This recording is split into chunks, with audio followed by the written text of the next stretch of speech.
नमस्कार दोस्तों, स्वागत है आप सबका अपना यूट्यूब चैनल एनालिसिस क्लासेस में। दोस्तों आज के इस क्लास में BA semester 5 economics honours DSC paper 1 में है आप लोग का सिलेबस में matrix and operation research in economics, उसी का यूनिट 2 है बेसिक मैट्रिक्स अलजेब्रा का। टॉपिक है डिटर्मिनेंट एंड इट्स प्रॉपर्टीज। आज की इस क्लास में मैं बताने वाले जो आपकी एग्जाम के विषय इंपॉर्टेंट है। तो आज का क्लास नंबर 4 होगा, ठीक है। हमने पिछले वीडियो में मैट्रिसेस के बारे में पूरे डिटेल के साथ बता चुके हैं। तो आज का इस video determinant and its properties, जो आपकी एग्जाम के विषय वेरी मोस्ट इंपॉर्टेंट प्रश्न है। तो आप लोग लास्ट तक बने रहिएगा। अगर आपने अभी तक चैनल को सब्सक्राइब नहीं किया तो चैनल को सब्सक्राइब कर लीजिए ताकि आपका आने वाले अपडेट्स मिलता रहे। तो ये रहा आप लोग का क्लास नंबर 4, जिनमें समझानेंगे कि डिटर्मिनेंट्स क्या होता है और उसकी क्या विशेषताएँ होती है, ठीक है। तो आप लोग लास्ट तक बने रहिएगा। तो सबसे पहले ये आप लोग को पता होना चाहिए कि डिटर्मिनेंट का सिंबल, यानी कि आप लोग सेमेस्टर 4 में पढ़े होंगे, डिटर्मिनेंट का सिंबल इस टाइप में होता है, ठीक। इसके भी कुछ एलिमेंट होते हैं, ठीक है। और यहाँ पे ऑर्डर लिखा जाता है। हम इसी के आज प्रॉपर्टीज़ को जानेंगे, इसकी क्या विशेषताएं होती है, ठीक है। तो यहाँ सबसे पहले है जानेंगे डिटर्मिनेंट होता क्या है, ठीक है। तो डिटर्मिनेंट जो है एक अंकों की सजावट होती है। एक लाइन क्लियर रहा, ठीक है। जिसमें क्या होता है, अंक रो तथा कॉलम में सजे होते हैं। यानी एक डिटर्मिनेंट जो होता है, मान लीजिए यहाँ पे 3 4 5 2 3 4 ये एलिमेंट है, तो ये रो और इसे कॉलम कहा जाता है। आपसे ऑर्डर पूछा जाए तो यहाँ पे ऑर्डर है 2 और कॉलम यहाँ पे भी है 1 2 3, तो 2 into 3 के ऑर्डर के रूप में है। इसलिए हमने यहाँ पे लिखा कि डिटर्मिनेंट जो है एक अंकों की सजावट है, जिसमें क्या होते हैं, अंक रो तथा कॉलम में सजे होते हैं। प्रत्येक डिटर्मिनेंट का एक जो होता है खास अंकात्मक मान होता है। डिटर्मिनेंट में रो तथा कॉलम की संख्या जो है सर्वथा समान होती है। इसका प्रयोग जो है साइमल्टेनियस इक्वेशन हल प्राप्त करने के लिए किया जाता है।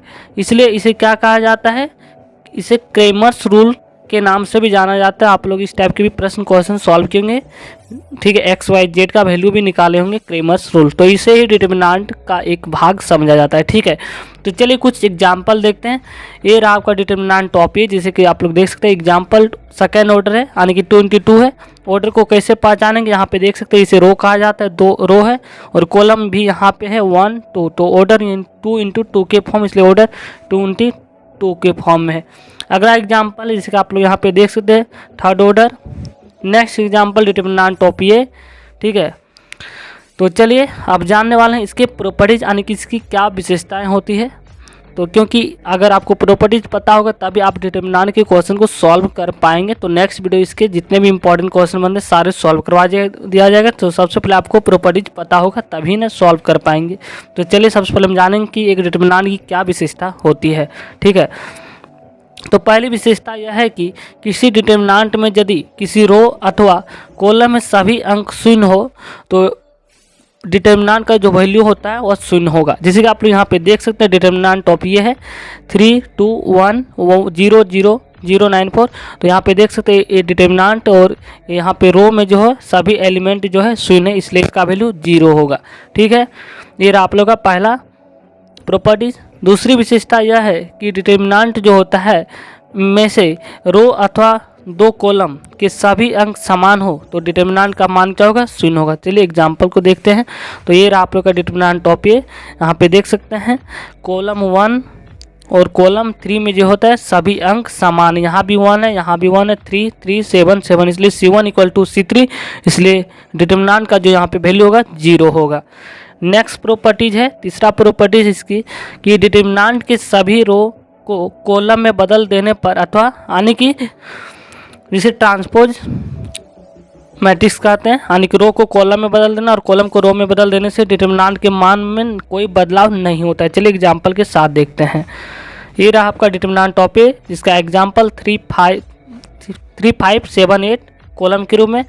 अब ये 3 5 है, एक कॉलम इसको रो में बदल दिया जाए तो डिटर्मिनेंट के मान पर कोई प्रभाव नहीं पड़ता है, यानी कि डिटर्मिनेंट सॉल्व किया जाता है क्रॉस मल्टीप्लिकेशन से 2/2 वाले को। इस प्रकार क्रॉस मल्टीप्लिकेशन किया जाता है तो 8 × 24 माइनस 7 × 5 = 35, तो आपका बचेगा -11।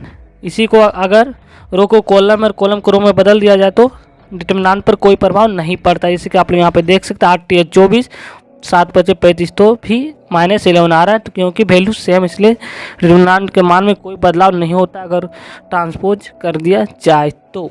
ठीक है, नेक्स्ट प्रॉपर्टीज 4 है। चौथा प्रॉपर्टीज है कि डिटरमिनेंट के किसी रो अथवा कॉलम के सभी अंकों को किसी कांस्टेंट से गुना करके दूसरे रो अथवा कॉलम में जोड़ दिया जाए तो डिटरमिनेंट का मान नहीं बदलता है। आइए इस एग्जांपल से समझते हैं। डिटरमिनेंट ऑफ ये 8 4 5 10 एलिमेंट है, इसका डिटरमिनेंट निकालते हैं तो 8 × 10 80 और -5 × 20 तो आता है 60। अगर इसी को किसी भी कांस्टेंट से मल्टीप्लाई किया जाता है तो इसके मान पर कोई बदलाव नहीं होता। मान लीजिए रो वाले 2, ठीक है, रो 2 यानी कि इसे रो 2 कहा जाएगा। ठीक है, प्लस R1 को 3 से मल्टीप्लाई किया जाता है, यानी कि जो रो को 3 से मल्टीप्लाई किया जाता है, यानी कि यहाँ पे 8 3 24, जैसे एग्जांपल यहाँ पे देख सकते हैं 8 4 है और 8 और यहाँ पे देख सकते हैं 3 से मल्टीप्लाई किया गया है, R2 को ऐड किया गया है और R1 3 से मल्टीप्लाई किया है। तो इस प्रकार देख सकते हैं डिटरमिनेंट में कोई बदलाव नहीं होता है। ठीक है, तो इसमें डिटरमिनेंट में इसका यूज खासकर नहीं होता है। ठीक है, नेक्स्ट है 5। इसके 5वां प्रॉपर्टीज है कि डिटरमिनेंट के किसी दो रो अथवा कॉलम को आपस में बदल दिया जाए तो डिटरमिनेंट क्या होता है का चिन्ह बदल जाता है, अंकात्मक मान नहीं। यानी कि यहाँ पे जो आंसर में पॉजिटिव आ गया तो नेगेटिव होगा, नेगेटिव होगा तो पॉजिटिव। तो चलिए इसके एग्जांपल को देखते हैं। किसी रो है ना, यानी कि यहाँ पे जो एलिमेंट है 8 5 है, इसी को आपस में बदल दिया जाए तो 5 8 और 4 10 है, उसको ऊपर नीचे करने पर 10 4 करने से डिटरमिनेंट के मान में जो होता है सिर्फ साइन में बदलाव होता है, आंसर 60 आएगा और -16, जैसे कि आप यहाँ पे देख सकते हैं। अगला प्रॉपर्टी है 6ठा है डिटरमिनेंट के किसी रो अथवा कॉलम के सभी अंकों को 2 अथवा अधिक भागों में विभाजित किया जाए तो डिटरमिनेंट कैसा होता है देख सकते हैं आप लोग। इस रूप में डिटरमिनेंट को लिखा जाता है। अगर आप लोग इसे 2 भाग में लिखना चाहते हैं 8 4 5 10, इसका डिटरमिनेंट वैल्यू 60 होता है। अगर आप 8 को लिख सकते हैं 5 + 3 2 + 2 और 5 10 सेम रहेगा। तो इस प्रकार ये अलग हो जाता है डिटरमिनेंट, 5 2 5 10 और 3 2 अलग पोर्शन बन जाता है। इस प्रकार सॉल्व करने से डिटरमिनेंट के मान में कोई बदलाव नहीं होता है। ठीक है, तो इस प्रकार राइट आंसर यहाँ पे 60 आ रहा है उदाहरण।